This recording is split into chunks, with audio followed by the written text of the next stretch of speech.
Hey everyone! Today, we're discussing the signs that it's time to move on from your current job. With the current wave of resignations, many people are leaving their jobs for various reasons. The job market is uncertain, and it's important to be aware of the signs that it may be time to start looking for a new opportunity. Before we get started, if you're into career development, hit the notification bell so you don't miss future videos. Alright, let's dive into some signs that it's time to quit your job ASAP. The first sign is that you're underpaid or think you're underpaid. You may have done some market research and found out that others in similar roles are getting big raises. You can easily do some salary research to find out what the market is paying. If you're significantly below the market rate, it's a good time to update your resume and start looking for a new job. The thing is, if you're behind the market, you won't catch up with small raises. Usually, they're only 2 to 3% while inflation is going up. If you didn't get at least 7 to 8% this year, you actually took a pay cut. In some job markets, salaries have increased a lot, especially in tech recruiting. A 30 to 40% increase is common, and I've seen it firsthand. If you're a recruiter, now is a good time to update your resume and see what the market is offering. I've seen tech recruiter salaries that rival the software developers they're recruiting. It's crazy. If you feel underpaid, it's worth updating your resume and seeing what the market is paying, especially if you've been in your role for 5+ years. You'll probably be surprised by what the market is offering.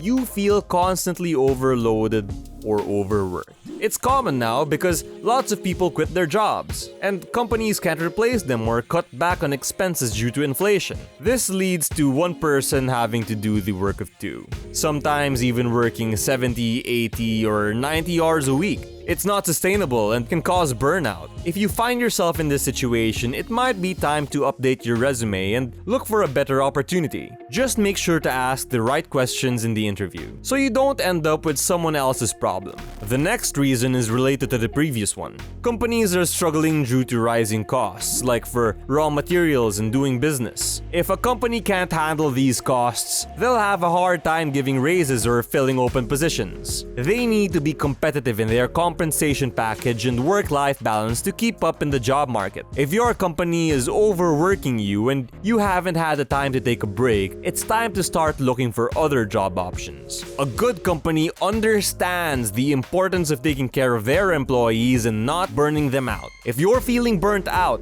update your resume and start your job search. Additionally, layoffs are becoming more common even in a strong job market. It's important to monitor your company's financial stability and not wait until it's too late. If you're dreading Monday mornings and counting down to the weekends, it's a sign that something's not right and you're not fully engaged in your job. It's time to start exploring other options and finding a job where you're passionate and excited to go to work.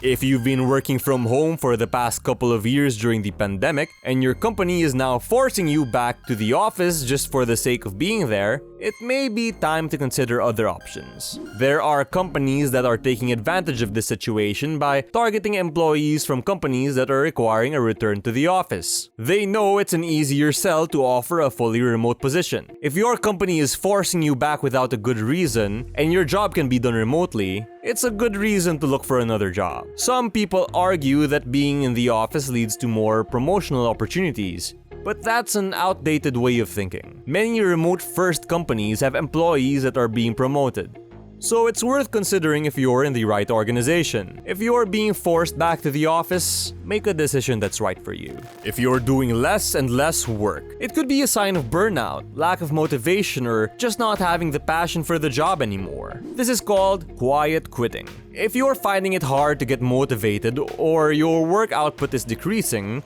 it's a sign that it may be time for a change. Staying in this situation won't be sustainable for you in the long run and won't benefit your current employer. Consider taking a break or finding a different employer or job. People often quit their job because they feel stuck, not learning anything new and not able to reach their full potential. This is a common issue when there's no room for growth or advancement and the people in higher roles never seem to leave. If you're ready for the next step and have done everything you can but are still being held back, it's a clear sign to look for a new job that will allow you to reach your career goals. Next, If your boss or coworkers are toxic, it's time to think about leaving. A toxic work environment can have negative effects on your mental and physical well-being, career growth, work-life balance, and even your health. If you're experiencing high levels of toxicity, consider if the job is a long-term fit for you. It's important to pay attention to your well-being at work. If you're experiencing physical or mental health issues due to your work environment, it's a clear sign that you should consider exploring other job opportunities. Medication should not be a necessary part of your daily routine just because of your job. Additionally, if you're waiting for a promotion or notice that your coworkers are quitting, it may be time to take control of your career. Don't wait for a promotion that may never come. Instead, act like a free agent and explore other options. If those around you seem to have landed in better situations, network with them and see if there is a place for you on their new team. The job market is strong, so don't settle for a situation that's less than ideal. Life is too short to be stuck in a toxic work environment. So, we hope that some of these suggestions were helpful for you. But if you find yourself in a situation where you're thinking it's time to make a move, but you're really not sure if it's the right decision, then maybe our video about signs of a toxic work environment will help you make the optimal decision. We hope you found this helpful. Happy job hunting! We'll see you on the next one.